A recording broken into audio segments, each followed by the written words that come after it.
as you can see, Caliban Prime has just released, and so I'm going to hop on and show you my loadout for Caliban that I had kicking around, ready for this update, and show you what I use for him. So, speeding straight through, because I'll be honest with you, this fashion is absolutely appalling. If you like it, what is wrong with you, first of all? Second of all, I will put all of the information you need on the screen, but this is very basic. It's just a recolor, and I threw all the Protovia stuff on. Nothing truly interesting. I'm hoping to do something quite nice with Caliban Prime when I get a hold of him, but that's really all. As for the build, as you can see, as I do with most Warframes that I spend a lot of time with, I have some Archon shards slotted, energy max, casting speed, strength. Pretty generic stuff. Again, this is, if you saw the video before this, Soonᵀᴹ Prime, this is the same amount of shards I used of each type on them. As for helmet abilities, I put Nourish on Caliban again, and I know, right, I'd hate to be the guy who puts Nourish on everything. I promise you I don't put Nourish on everything. Caliban is just very casting heavy, like Zaku, and so combined with Razor Gaia, Nourish is just necessary pretty much. So I'll quickly explain the playstyle to you. Nourish and Razor Gaia exist to not only give you energy, but also to give you overshield. The third ability is modded to produce the, I believe it is the Ortholists. Yes, the Ortholists, because they inflict Tau status effects. And then finally, the fourth ability is for armor stripping. Right? That's the simple breakdown of the build. Here is what I've got as a setup for mods. Nothing really that special. You get stronger the more you kill. Well, you have shields. You get extra duration. Again, more reason to have to spam Razor Gaia and pick all that stuff up. I'll leave this on screen for a second so you can pause. Okay, now you're wondering what is the Shedu doing in this? And the Shedu is what I'm going to call the style weapon, because I'll be honest with you, if every build was just using the best weapons, it'd be boring. But Shedu is here because it's the style weapon, right? I put this on. Most of my frames have something I have just for the looks. With Zaku, it was the Onos. For Caliban, it is the Shedu. I really like the Shedu. I'm hoping if we do go to Tau and get kind of sentient adversaries, in the same we've got Grineer, Corpus, and Infested, that we're going to get a Tauron equivalent of the Shedu, which will be more powerful and more viable. But for right now, this is the style item. I have a Riven on the Shedu, which I shall show now. The Shedu does double as kind of a crit build with a hint of status, but it's nothing magical. It's nothing special. You see, when you complete your magazine, you get your impacts. It resets sentient adaptation, which, in my opinion, isn't necessarily the best thing, because, well, how often are you going to fight sentients? It will possibly be useful in the old Peace and Tau when that happens to come out. But aside from that, this, once I get a hold of Caliban Prime, might be replaced with their unique primary. We'll find out. They've only just come out. The Ocucor is the bane beast of this build. The Ocucor is the high damage, high reward, Cascadia Fire, boom, damage on 10 stacks. You got heat, viral, radiation.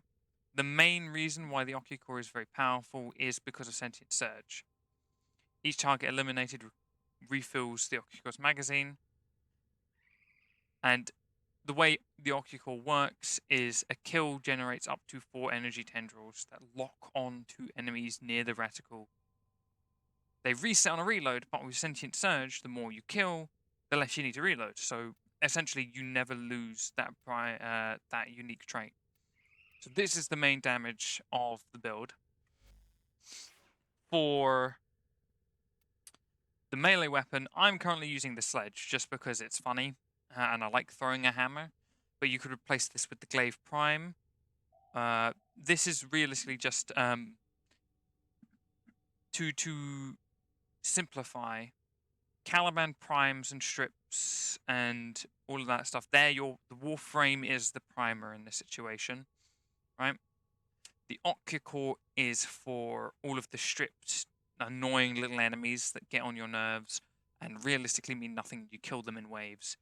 The melee is what I'm using to take out foe. So, in example, in Soonᵀᴹ, it would be the acolytes.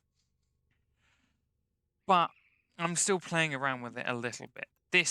I use the wolf sledge. This could be the glaive prime. I much prefer the two of them because it means you can kind of get some distance without having to kind of go up and punch an acolyte in the face. Plus, the glaive is always just fun because if you're using the Ocucor and the glaive at the same time, just quickly grab that out. You can see you can have your Ocucor and your glaive in your hand at the same time, which is really fun just to be able to have them running around. It's entirely up to personal preference with the melee. Though, something I will say is if you want to make use of this in high levels, you will likely need the Nautilus for grouping, right? I use Nautilus for grouping because, simply put, the Ocucor is very good at dealing with enemies when they're in a big bunch. They just wipe them straight out. But that needs them to be in a big bunch. Having a few enemies dotted around, wandering about on their own, you could do it. Like, it's not going to be bad at it, but I find that it's more fun when you have a clump of enemies together and you just hold the trigger down and they just get blended away by the beams of energy. That's why I use the Nautilus. And the Veriglass is partial priming. So I'll quickly show all of the builds on screen as we go back through them. So that was the Veriglass. This is the Nautilus. Again, just very basic stuff. Keeping the enemies grouped together. Here is my glaive build. This one wasn't specifically tailored to Caliban, but it's the glaive. The glaive's still very powerful. I'll grab my wolf sledge now. You can see I have the Noodletron skin on it because I realized that that's probably what they're using when you're in the actual game mode. It is the Noodletron is just the wolf sledge with the skin. This is my wolf sledge build. It's a bit more niche, but I think it does the job. I shan't over-explain it. You get more melee damage you get corrosive damage on melee attacks when you cast abilities. It stacks up to 240%. Again, Caliban is a caster frame, so you're spamming abilities all the time. You stack up your melee exposure. You throw the sledge at a really tanky enemy that doesn't get taken out by the Ocucor. Bada bing, bada boom, Mr. Worldwide. They just blast out into the stratosphere. As for focus schools, I'm not necessarily too picky. Past me put Madurai on here.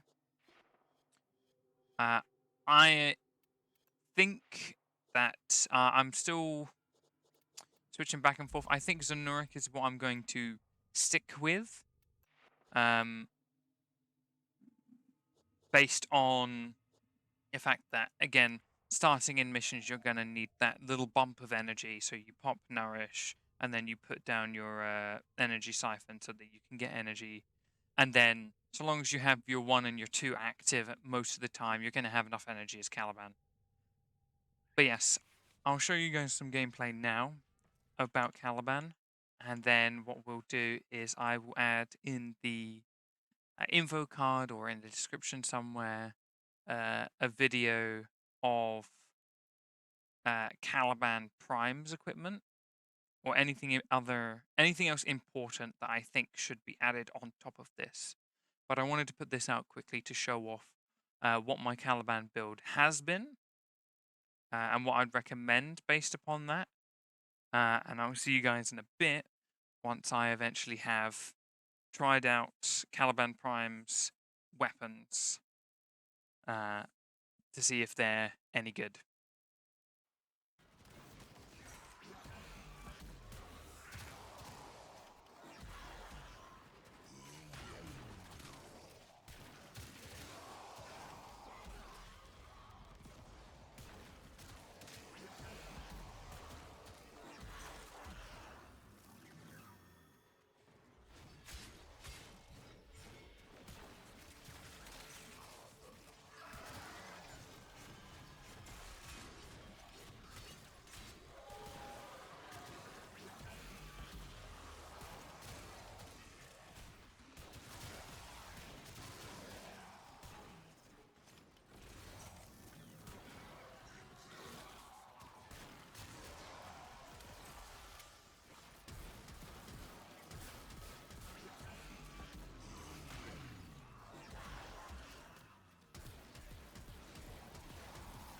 Those oculists are scanning for targets.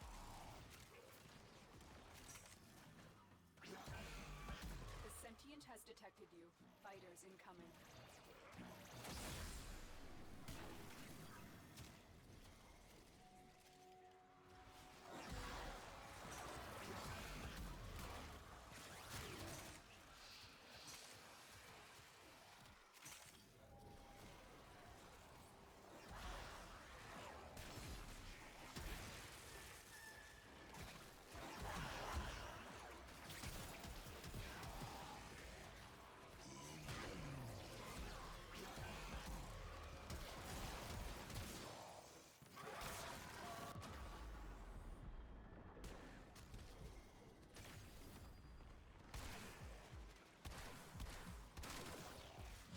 The longer you hold out, the deeper I can search.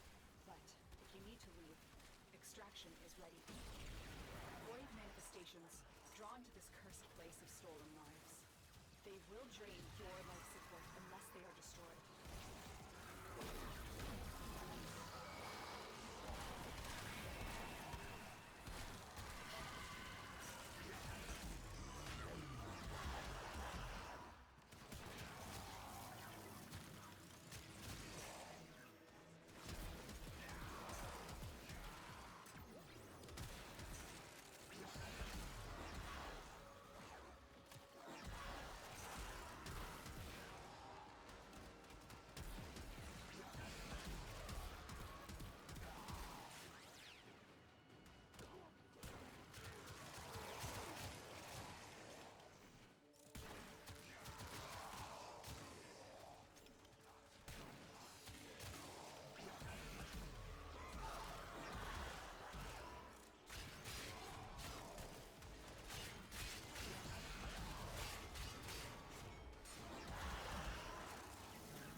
The sentient is onto you.